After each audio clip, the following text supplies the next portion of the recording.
السلام عليكم ورحمة الله وبركاته. بسم الله الرحمن الرحيم. الحمد لله رب العالمين. الصلاة والسلام عليك يا سيدنا يا رسول الله. خذ بأيدينا قلت هيلتنا أدركنا وآل كل وصحابة أجمعين. ഏറ്റവും സ്നേഹാദരണിയായ മിനിങ്ങളെ മിനാത്തുകളെ, അല്ലാഹു ജല്ല ജലാലുഹു അവൻ്റെ റഹ്മത്തിലും മഗ്ഫിറത്തിലും നമ്മയും നമ്മോട് ബന്ധപ്പെട്ടവരെയും ഉൾപ്പെടുത്തി അനുഗ്രഹിക്കുമാറാവട്ടെ. പ്രിയപ്പെട്ടവരെ, ഇന്ന് നിങ്ങളോട് ഓർമ്മപ്പെടുത്തുന്നത് മഹാനായ അബുൽ ബശർ ആദം നബി അലൈഹി സ്വലാത്തു വസ്സലാം മനുഷ്യകുലത്തിൻ്റെ പിതാവാണ്. മാനവ സമൂഹം ജീവിക്കുന്നത് ഭൂമിയിലാണ്. ഭൂമിയിലെ മനുഷ്യൻ്റെ പ്രതിനിധിയായിട്ടാണ് ആദം നബി അലൈഹി സ്വലാത്തു വസ്സലാമിനെ ആദ്യമായി ഭൂമിയിലേക്ക് അല്ലാഹു തആല ഇറക്കുന്നത്. എന്നാൽ അങ്ങനെ ഭൂമിയിലെ പ്രതിനിധിയായ അള്ളാഹുവിനെ എന്തുകൊണ്ടാണ് അല്ലാഹു തആല സ്വർഗത്തിൽ വെച്ച് സൃഷ്ടിച്ചിട്ടുള്ളത്? അതും വിലക്കപ്പെട്ട പഴം പറിച്ചു തിന്നതിൻ്റെ പേരിൽ പൈശാചിക പ്രേരണ കൊണ്ട് സ്വർഗത്തിൽ നിന്ന് പുറത്താക്കപ്പെടുന്നത്, അങ്ങനെ ഒരു കാരണം ഉണ്ടാകുന്നത് എന്തുകൊണ്ടാണ് എന്നതിനെക്കുറിച്ചാണ് ഇന്ന് നിങ്ങളെ ബോധ്യപ്പെടുത്തുന്നത്. ആദ്യമായി നാം മനസ്സിലാക്കേണ്ടത്, അല്ലാഹു തആല ഏറ്റവും വലിയ അഹ്കമുൽ ഹാക്കിമാണ്. ഏറ്റവും വലിയ ഹിക്മത്ത് അള്ളാഹുവിനാണ്. അവനാണ് എല്ലാറ്റിനെയും സൃഷ്ടിച്ചുള്ളതും എല്ലാറ്റിനെയും പരിപാലിക്കുന്നതും എല്ലാറ്റിൻ്റെയും ഉടമസ്ഥനും സർവ അധികാരിയും അവനാണ്. അങ്ങനെയുള്ള അള്ളാഹു അവൻ ഉദ്ദേശിക്കുന്ന കാര്യങ്ങൾ ഉദ്ദേശിക്കുന്ന സമയത്ത് ഉദ്ദേശിക്കുന്ന രീതിയിൽ ചെയ്യാൻ കഴിവുള്ള അള്ളാഹു, അവൻ്റെ പ്രവർത്തനങ്ങൾ ചോദ്യം ചെയ്യപ്പെടുന്നതല്ല. എന്നാൽ സൃഷ്ടികളായ നമ്മുടെ എല്ലാ പ്രവർത്തനങ്ങളും ചോദ്യം ചെയ്യപ്പെടുകയും ചെയ്യുന്നതാണ്. അങ്ങനെയുള്ള അള്ളാഹു ഏറ്റവും വലിയ അവൻ്റെ ഹിക്മത്ത് കൊണ്ടാണ് അള്ളാഹു ഇങ്ങനെ ചെയ്തത് എന്ന് നമുക്ക് മനസ്സിലാക്കാം. എന്താണ് അതിലുള്ള ഹിക്മത്ത് എന്ന് ചോദിച്ചാൽ, മഹാന്മാരായ ഉലമാക്കൾ വളരെ വിശദമായി തന്നെ അത് വിശദീകരിച്ചു തരുന്നുണ്ട്. ഒന്ന്, അവൻ്റെ വിശുദ്ധമായ സ്വർഗത്തിൽ അല്ലാഹു തആല ആദം നബി അലൈഹി സ്വലാത്തു വസ്സലാമിനെ സൃഷ്ടിക്കുക വഴി ആ സ്വർഗത്തിലെ അനന്തമായ അനുഭൂതികളും അനുഗ്രഹങ്ങളും അവിടെയുള്ള ആനന്ദതുന്തിലമായ ജീവിതവും ഒരിക്കലും പകരം വെക്കാൻ പറ്റാത്ത എല്ലാ സൗകര്യങ്ങളുമുള്ള സ്വർഗീയ ആരാമം നേരിൽ കണ്ട് അനുഭവിച്ച് ജീവിതത്തിൽ അറിഞ്ഞിട്ടുള്ള ഒരാൾ ആ സ്വർഗീയ സന്തോഷത്തിൽ നിന്ന് പ്രയാസങ്ങളുടെയും ബുദ്ധിമുട്ടുകളുടെയും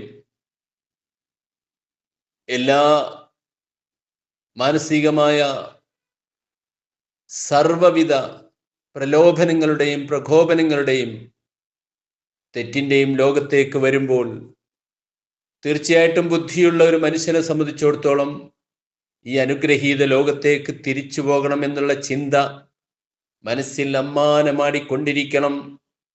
എന്ത് വില കൊടുത്തും ഏത് രീതിയിൽ അധ്വാനിച്ചുകൊണ്ടും എന്തും നഷ്ടപ്പെടുത്തിക്കൊണ്ടും ആ സ്വർഗം വീണ്ടെടുക്കാനും അതിലേക്ക് തിരിച്ചു പോകാനുമുള്ള എല്ലാവിധ തയ്യാറെടുപ്പും ഉണ്ടാകണം എന്നുള്ളതാണ് ആദ്യമായിട്ട് ഇതിൻ്റെ ഉദ്ദേശം.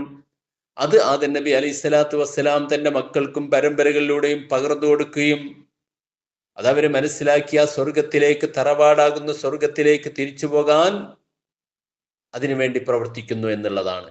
രണ്ടാമത്, തെറ്റുകാരനായിട്ട് ലോകത്തേക്ക് ആദം നബി അലൈഹി സ്വലാത്തു വസ്സലാം വരുന്നു എന്ന് പറഞ്ഞത്, അല്ലാഹു തആല ഒരു കാരണം വെക്കുന്നു. ഭൂമിയിലേക്കുള്ള പ്രതിനിധിയാണല്ലോ, സർവകാലത്തും സ്വർഗത്തിൽ അവർ ജീവിച്ചുകൂടാ. അതുകൊണ്ട് നേരത്തെ തന്നെ പറയുന്നു, ആ മരത്തിലേക്ക് അടുക്കരുത്, സ്വർഗത്തിൽ ഹറാമില്ല, ഹലാലില്ല, അവിടെ മറ്റ് നിർദ്ദേശങ്ങളൊന്നുമില്ല, മറിച്ച് നല്ലത് അതാണ്. ആ കാര്യം നിങ്ങൾ ചെയ്തിട്ടില്ലെങ്കിൽ ഇവിടെ ശാശ്വതമാകാം, അല്ലെങ്കിൽ മറ്റൊരു ലോകത്തേക്ക് പോകാം. ഇത് പിശാച് മറപ്പിച്ച് കളയുകയും അങ്ങനെ ആ ഭൂമിയിലേക്ക് വരേണ്ട കാരണം അവരിൽ നിന്നുണ്ടായി എന്നുള്ളതാണ്.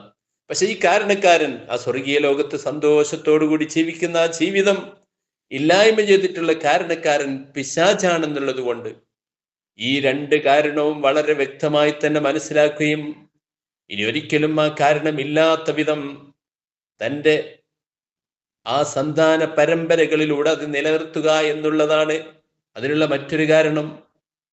എന്ന് പറഞ്ഞാൽ പിശാചിനെ ആ ജന്മ ശത്രുവായി കാണുക. പിശാജ് മനുഷ്യന്റെ ആ ജന്മ ശത്രുവാണ് എന്ന് വിശുദ്ധ ഖുർആൻ അടിവരയിട്ട് പറഞ്ഞ കാര്യം, അത് മഹാനായ ആദം നബി അലൈഹി സ്വലാത്തു വസ്സലാം തന്റെ ജീവിതത്തിലൂടെ അത് സന്താനങ്ങളിലേക്ക്, പരമ്പരകളിലേക്ക് പകർന്നു കൊടുക്കുന്നു എന്നുള്ളതാണ് മറ്റൊരു കാര്യം. അപ്പൊ പിശാചിന്റെ പ്രേരണയ്ക്ക് വശംവദരായിക്കൊണ്ട് ഒരിക്കലും തെറ്റിലേക്ക് പോകരുത്. അങ്ങനെ തെറ്റിലേക്ക് പോയാൽ ആ സ്വർഗം കിട്ടുകയില്ല എന്ന് മക്കളിലൂടെ, പരമ്പരയിലൂടെ പകർന്നു കൊടുക്കാൻ ആദം നബി അലൈഹി സ്വലാത്തു വസ്സലാമിന് സാധിച്ചു. മൂന്നാമതായി, തെറ്റുകൾ ചെയ്യാതിരുന്നാൽ, ഇത്തരം തെറ്റുകൾ ഒരിക്കലും അത് ആവർത്തിക്കാതിരിക്കാൻ ആവശ്യമായിട്ടുള്ള നിർദ്ദേശങ്ങൾ ഇതിൽ നിന്ന്, ആ തെറ്റ് ചെയ്തത് കൊണ്ടാണ്, തെറ്റെന്ന് കാണിക്കുന്ന ഒരു കാര്യം ചെയ്തത് കൊണ്ടാണല്ലോ നമുക്ക് വലിയ നഷ്ടം വന്നിട്ടുള്ളത്. അതുകൊണ്ട് ഒരിക്കലും അത്തരം തെറ്റുകൾ ചെയ്യരുത്. അപ്പൊ തെറ്റിൽ നിന്ന് മനുഷ്യനെ പൂർണ്ണമായും മുക്തരാക്കാൻ വേണ്ടി ഈ ഭൗതിക ലോകം, ജീവിതം എന്ന് പറഞ്ഞാൽ എപ്പോഴും തൻ്റെ ശരീരമടക്കം, ഭൗതിക ചുറ്റുപാടടക്കം എപ്പോഴും മനുഷ്യനെ തെറ്റിലേക്ക് ഇങ്ങനെ ആവാഹിച്ചു കൊണ്ടിരിക്കുന്നു. എന്നാൽ അതിലേക്ക് ഒരിക്കലും പോകാതെ ശാശ്വതമായ ജീവിതത്തിന്റെ വിജയത്തിന് ആവശ്യമായ എല്ലാം ഈ ലോകത്ത് വെച്ചുകൊണ്ട് സമ്പാദിക്കാൻ ബുദ്ധിയുള്ള ആളുകൾക്കേ സാധിക്കുകയുള്ളൂ. അതുകൊണ്ട് ബുദ്ധിമാന്മാരായി തെറ്റിലേക്കും കുറ്റത്തിലേക്കും ഒന്നും പോകാതെ അതിൽ നിന്ന് പാഠം ഉൾക്കൊണ്ടുകൊണ്ട് ആദം നബി അലൈഹി സ്വലാത്തു വസ്സലാം അവർക്ക് പറ്റിയിട്ടുള്ള ആ ഒരു തെറ്റെന്ന് തോന്നിപ്പിക്കുന്ന കാര്യമാണെങ്കിലും അതുപോലും ജീവിതത്തിൽ ഒരിക്കലും ഉണ്ടാകാതെ ആ ശാശ്വതമായ വിജയത്തിന്റെ ലോകത്തേക്ക് എത്തിപ്പെടാൻ ആവശ്യമായ എല്ലാ നിർദ്ദേശങ്ങളും അള്ളാഹുവിന്റെ ഈ ഹിക്മത്തിൽ ഉണ്ട് എന്ന് നാം മനസ്സിലാക്കുക. അതുകൊണ്ട് തന്നെ നമുക്ക് ഇത് വലിയൊരു പാഠമാവുകയും നമ്മുടെ ജീവിതം നന്നാക്കാനും ഉയരങ്ങളിലേക്ക് എത്താനും സ്വർഗീയാരാമം, അതിലേക്ക്, തറവാടിലേക്ക് തിരിച്ചു പോകാനുമുള്ള എല്ലാ ഉൾവിളികളും പ്രേരണകളും ഈ ആദം നബി അലൈഹി സ്വലാത്തു വസ്സലാമിന്റെ ഈ സ്വർഗീയവാസത്തിലും അതിനുശേഷം ഭൗമ ഉപരിതലത്തിലേക്ക് തിരിച്ചു വരുന്നതിലുമെല്ലാം ഉണ്ട് എന്ന് മഹാന്മാരായ പണ്ഡിതന്മാർ വിശദീകരിക്കുന്നു. അള്ളാഹു ആ വലിയപ്പയുടെ തറവാടിലേക്ക് തിരിച്ചു പോകാൻ നമുക്കും നമ്മോട് ബന്ധപ്പെട്ട എല്ലാവർക്കും അള്ളാഹു താല വലിയ അനുഗ്രഹം നൽകുമാറാവട്ടെ. പൈശാചിക പ്രേരണകളിൽ വശംവദരാകാതെ, തെറ്റുകളിലേക്കും കുറ്റങ്ങളിലേക്കും പോകാതെ, സുഹൃത്തുങ്ങൾ എമ്പാടും ചെയ്തുകൊണ്ട് സൽവൃദ്ധരായ മഹത്തുക്കളുടെ സരണിയിൽ അണിചേരാൻ അള്ളാഹു നമ്മെ അനുഗ്രഹിക്കുമാറാവട്ടെ. വആഖിറു ദഅവാന അൽഹംദുലില്ലാഹി റബ്ബിൽ ആലമീൻ. അസ്സലാമു അലൈക്കും വറഹ്മത്തുള്ളാഹി വബറകാതുഹു.